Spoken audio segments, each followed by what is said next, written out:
एक STM officer अपनी सहेली की शादी में जा रही थी। उसने आम लड़की की तरह कपड़े पहने हुए थे। न कोई सरकारी गाड़ी, न कोई सुरक्षा। बस एक आम लड़की की तरह मोटरसाइकिल चला रही थी। जब वो हसनाबाद शहर के पास पहुंची तो आगे एक पुलिस चेकपोस्ट दिखाई दिया। वहां 3-4 पुलिसकर्मी पुलिस चेकपोस्ट के बाहर सड़क पर खड़े थे। उनके बीच में इंस्पेक्टर प्रोसेंसजीत अपनी वर्दी में खड़ा था। उसने हाथ में लाठी उठाकर लड़की को रुकने का इशारा किया। लड़की ने मोटरसाइकिल सड़क से किनारे लगाई और खड़ी हो गई। इंस्पेक्टर ने सख्त आवाज में पूछा, कहाँ जा रही हो? लड़की ने बहुत शांत स्वर में जवाब दिया, एक सहेली की शादी है, वहीं जा रही हूं। इंस्पेक्टर प्रोसेंसजीत ने उसे सिर से पांव तक देखा। वो 28 साल की एक खूबसूरत महिला थी। नाम था बरनाली सिंह। फिर वो हंसते हुए बोला, अच्छा, सहेली की शादी में खाना खाने जा रही हो, लेकिन हेलमेट क्या तुम्हारे बाप ने पहनना है? क्यों नहीं पहना? और ये बाइक भी बहुत तेज चला रही थी। चलो अब चालान कटेगा। ऐसा कहते हुए उसने चालान की पर्ची निकालनी शुरू कर दी। बरनाली समझ चुकी थी कि उसकी नीयत ठीक नहीं है और ये सब एक बहाना है। उसने कहा, सर, मैंने कोई कानून नहीं तोड़ा है। ओ मैडम, हमें कानून मत सिखाओ, प्रोसेंसजीत झिल्लाकर बोला। उसने पास खड़े एक कांस्टेबल की तरफ देखा, फिर बरनाली की ओर मुड़कर कहा, इसे सबक सिखाना होगा। अचानक इंस्पेक्टर ने जोर से एक थप्पड़ मारा बरनाली के गाल पर। बहुत सवाल कर रही है, जब पुलिस कुछ कहे तो चुपचाप मान लेना चाहिए। बरनाली का सिर एक पल के लिए घूम गया, लेकिन उसने खुद को संभाल लिया।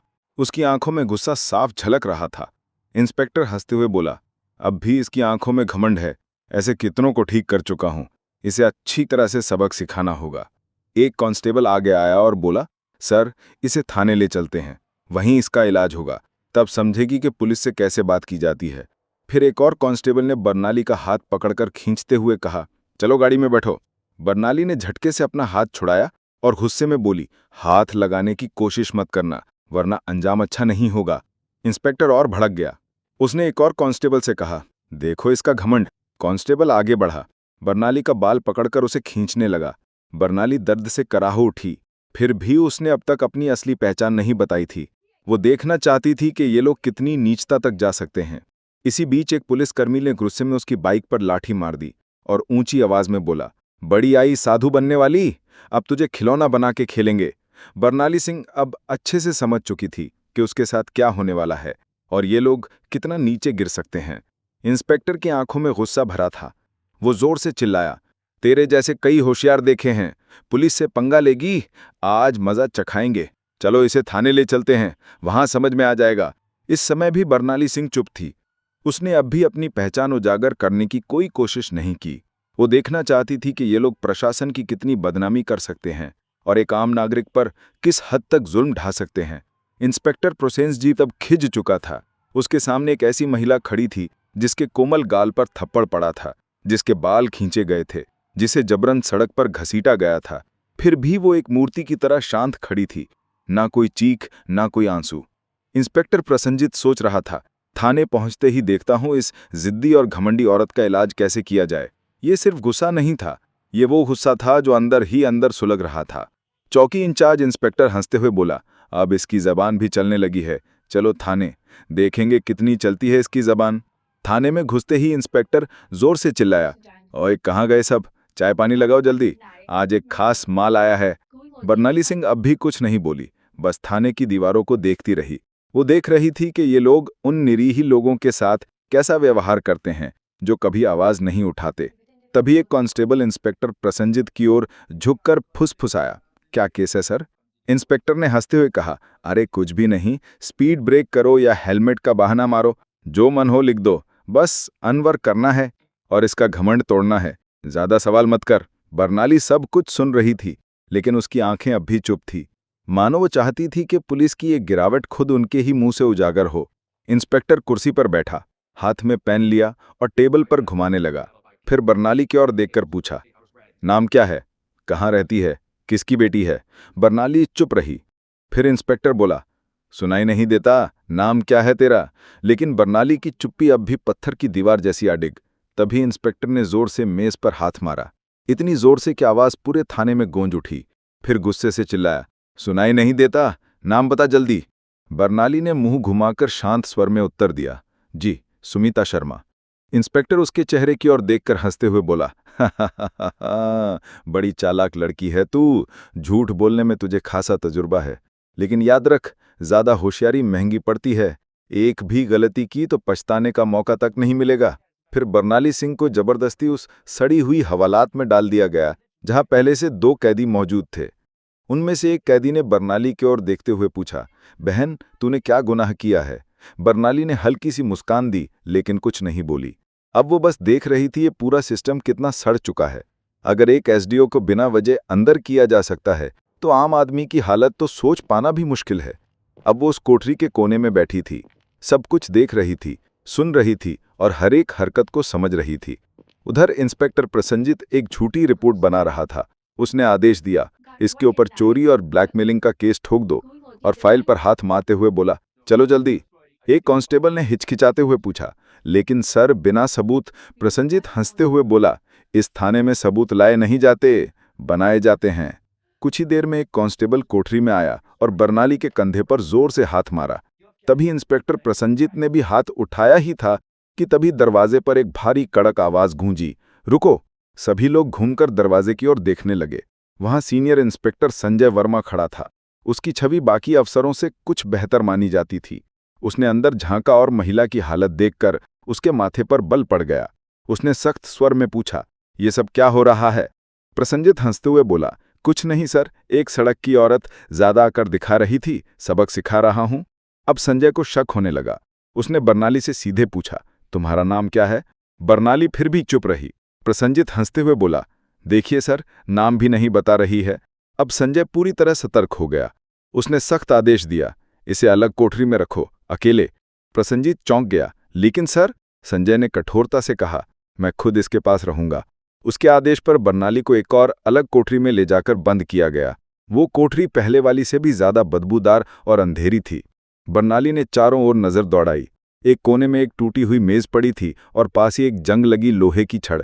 अब वो इस सड़े गिले सिस्टम का असली चेहरा और भी करीब से देख रही थी। हर एक पल उसकी आंखें ये समझ रही थी, कानून अब सिर्फ फाइलों तक सीमित रह गया है। इसी बीच एक पुलिसकर्मी दौड़ते हुए आया और बोला, सर, बाहर एक बड़ी गाड़ी खड़ी है। प्रसन्नजीत चौंक गया, पूछा, कौन सी गाड़ी? कांस्टेबल घबराते हुए बोला, सर, सरकारी गाड़ी।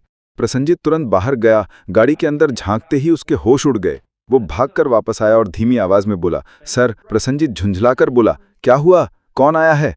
कांस्टेबल कांपते हुए बोला, सर, कमिश्नर साहब आए हैं। प्रसन्नजीत का चेहरा पड़ गया।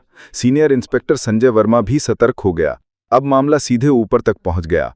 कमिश्नर साहब थाने में दाखिल हुए। उनकी आंखों में गुस्सा साफ झलक रहा था। उन्होंने प्रसेनजीत की ओर देखकर सख्त स्वर में पूछा, इंस्पेक्टर प्रसेनजीत, ये क्या तमाशा चल रहा है यहाँ? प्रसेनजीत घबरा गया और बोला, कुछ नहीं सर, एक छोटा सा केस है बस। कमिश्नर ने टेबल से फाइल उठाई और ध्यान से पढ़ने लगे। उनके माथे पर शिकन आ गई। फिर वो कोठरी की तरफ झांके और बोले, ये कौन है? प्रसेनजीत तुरंत बोला, सर, इस महिला पर 420 और धोखाधड़ी का केस है। कमिश्नर ने सीधा सवाल किया, तुम्हारे पास सबूत है? फिर दोबारा बोले, कोई भी सबूत है तुम्हारे पास? अब प्रसेनजीत पूरी तरह फंस चुका था। कमिश्नर साहब ने सीधे महिला की ओर देखा और पूछा, तुम्हारा नाम क्या है? और तभी पहली बार बरनाली सिंह ने हल्की सी मुस्कान दी और कहा, एसडीओ बरनाली सिंह। थाने में एकदम सन्नाटा छा गया। हर चेहरा पीला पड़ गया। प्रसेनजीत के हाथ पांव कांपने लगे। बाकी सभी कांस्टेबल हैरान होकर एक दूसरे की ओर देखने लगे। प्रसेनजीत के पैरों तले जमीन खिसक गई। जिस महिला को वो एक मामूली अपराधी समझ रहा था, वो थी वही अधिकारी जो पूरे जिले की प्रशासनिक व्यवस्था संभालती थी। वो कोई आम औरत नहीं थी, वो थी स्वयं एसडीओ बरनाली सिंह। जिस महिला को सड़क पर घसीटा गया था, जिसके बाल खींचे गए थे, जिसे थप्पड़ मारा गया था, जब ये सच्चाई सबके सामने आई, पूरे थाने में हड़कंप मच गया। सभी कांस्टेबल स्तब्ध हो गए। कमिश्नर साहब ने तेज गुस्से से भरी नजर से प्रसेनजीत की ओर देखा और गरजते हुए बोले, प्रसेनजीत, तुझमें इतनी हिम्मत कैसे आई कि तू एक सीनियर ऑफिसर पर झूठा आरोप लगाने की शुरत बैठा? प्रसेनजीत कुछ बोलने की कोशिश ही कर रहा था कि तभी पास में खड़े सीनियर इंस्पेक्टर संजय वर्मा जोर से बोले, सर, मैंने पहले ही कहा था कि यहाँ कुछ ना कुछ गड़बड़ है। अब प्रसेनजीत पूरी तरह अकेला पड़ चुका था। तभी पहली बार बरनाली सिंह ने अपनी शांत लेकिन दृढ़ आवाज में सीधा फैसला सुना दिया, प्रसेनजीत, अब तेरी नौकरी गई, तेरा सस्पेंशन पक्का और तेरे खिलाफ अब केस भी चलेगा। ये सुनते ही प्रसेनजीत का चेहरा जैसे सफेद पड़ गया, सांस अटकने लगी। बाकी पुलिसकर्मी भी उससे नजर चुराने लगे। संजय वर्मा ने तुरंत आदेश दिया, हवलदार साहब, इसे पकड़ो और लॉकअप में डालो। लेकिन तभी प्रोसेनजीत ने अपनी जेब से एक मुड़ा हुआ कागज निकाला और मुस्कुराते हुए बोला, रुको मैडम, ये पहले देख लो, फिर जो करना हो कर लेना। उसने कागज आगे बढ़ाया। कमिश्नर और बर्नाली दोनों की नजरें एक साथ उसकी ओर गईं। प्रोसेनजीत बोला, ये लो मेरा ट्रांसफर ऑर्डर। 3 दिन पहले ही मेरा तबादला हो चुका है। अब चाहे तुम जितना भी गुस्सा करो, मुझे नौकरी से नहीं निकाल सकती। पूरे थाने में फिर एक बार सन्नाटा छा गया। बर्नाली ने वो कागज हाथ में लिया और ध्यान से पढ़ा। कमिश्नर ने संजय वर्मा की ओर तीखी नजर डालते हुए कहा, जाओ देखो ये कागज असली है या सिर्फ दिखावा। संजय ने कंप्यूटर रिकॉर्ड खंगाला और फिर सिर उठाकर बोला, सर ये असली है, लेकिन अब तक इसने नए इंस्पेक्टर को चार्ज नहीं सौंपा है। यानी अभी तक यहाँ का आधिकारिक इंस्पेक्टर यही है और सारे कुकर्म इसी के कार्यकाल में हुए हैं। अब इसे कोई नहीं बचा सकता। बर्नाली सिंह ने प्रोसेनजीत की आंखों में आंखें डालकर कहा, अब तेरा नया ठिकाना वहीं होगा जहां तू दूसरों को डाला करता था। कमिश्नर ने भी सिर हिलाकर उसकी बात पर, आधिकारिक इंस्पेक्टर यही है और सारे कुकर्म इसी के कार्यकाल में हुए हैं। अब इसे कोई नहीं बचा सकता। बर्नाली सिंह ने प्रोसेनजीत की आंखों में आंखें डालकर कहा, अब तेरा नया ठिकाना वहीं होगा जहां तू दूसरों को डाला करता था। कमिश्नर ने भी सिर हिलाकर उसकी बात पर अपनी मोहर लगा दी। जैसे ही 2 कांस्टेबल उसे पकड़ने आगे बढ़े, प्रोसेनजीत फिर से चाल चल गया और जोर से बोला, रुको मैडम, मैं अकेला नहीं हूं। क्या आपको लगता है कि सारा दोष सिर्फ मेरा है? फिर वो थाने के बाकी पुलिस वालों की ओर इशारा करते हुए बोला, ये सब मेरे साथ थे, ऊपर तक सब शामिल हैं। इतना कहते ही कुछ पुलिसकर्मियों के चेहरों का रंग उड़ गया। सीनियर इंस्पेक्टर संजय वर्मा हालात को भांपकर एक एक करके सभी की ओर शक की नजरों से देखने लगे। बर्नाली सिंह ने शांत लेकिन दृढ़ स्वर में कमिश्नर की ओर देखते हुए कहा, अब इस पूरे थाने को साफ करना होगा, कोई नहीं बचेगा। कमिश्नर ने भी सिर हिलाते हुए कहा, जो हुक्म मैडम, अब एक एक करके सबका हिसाब लिया जाएगा। ये बात मुंह से निकलते ही थाने के भीतर बिजली सी गिर गई। थाने के बाहर कुछ पत्रकार पहले से खड़े थे। उन्हें पहले से ही शक था कि थाने के अंदर कोई बड़ा घोटाला चल रहा है। जैसे ही उन्हें खबर मिली कि पूरा थाना लाइन हाजिर किया गया है, उन्होंने तुरंत मोबाइल से ब्रेकिंग न्यूज वायरल करना शुरू कर दिया। उसी वक्त एक चमचमाती गाड़ी थाने के सामने आकर रुकी। दरवाजा खुला और स्वयं एसपी साहब बाहर आए। चारों ओर नजर दौड़ाई। हर चेहरे पर हवाइयां उड़ रही थीं। थाने के सारे अफसर एक तरफ चुपचाप खड़े थे। एसपी साहब ने तीखे स्वर में पूछा, यहां कब से तमाशा चल रहा है? लेकिन कमिश्नर और थाना इंचार्ज दोनों एकदम चुप थे। तभी बर्नाली सिंह ने सीधे एसपी की आंखों में आंखें डालकर कहा, क्यों तुम्हें लगता है तुम बच जाओगे? संजय वर्मा तुरंत एक फाइल निकालकर बर्नाली सिंह के हाथ में थमा दी। ये वही फाइल थी जिसमें एसपी साहब के सारे काले कारनामों का पर्दाफाश है। बर्नाली ने वो फाइल एसपी साहब की ओर बढ़ाते हुए कहा, लो देखो, इसमें तुम्हारे हर गुनाह का किराया लिखा है। एसपी साहब के माथे से पसीना बहने लगा। कमिश्नर ने बिना एक पल गंवाए तेज आवाज में आदेश दिया, पकड़ो इसे, तुरंत गिरफ्तार करो। पूरा थाना स्तब्ध रह गया। इतने बड़े अफसर को किसी ने पहली बार खुलेआम इस तरह चुनौती दी थी। एसपी की गिरफ्तारी के साथ ही पूरे जिले में तूफान आ गया। मामला दिल्ली तक पहुंच गया। मुख्यमंत्री तक खबर पहुंच चुकी थी और वहां से सीधे आदेश आया कि जिले में जितने भी अफसर मिलकर गड़बड़ कर रहे थे, सबको गिरफ्तार करो। अगले 2 ही दिनों में पूरे जिले से 40 से ज्यादा पुलिस अफसर, 10 से ज्यादा बड़े अधिकारी और कुछ राजनीतिक नेता भी गिरफ्तार कर लिए गए। हसनाबाद जिले की हवा ही बदल गई। अब चारों ओर सिर्फ एक ही नाम था, एसडीओ बर्नाली सिंह। उनकी ईमानदारी और साहस की चर्चा हर जबान पर थी। वो महिला जिसने पूरे सड़े गले सिस्टम को हिलाकर रख दिया था। अब प्रशासन में एक नई गति, एक नई सोच और सबसे अहम, एक नया डर आ गया था। अब कोई भी ये नहीं कह सकता था, मुझे कुछ नहीं होगा। बर्नाली सिंह का काम पूरा हो चुका था।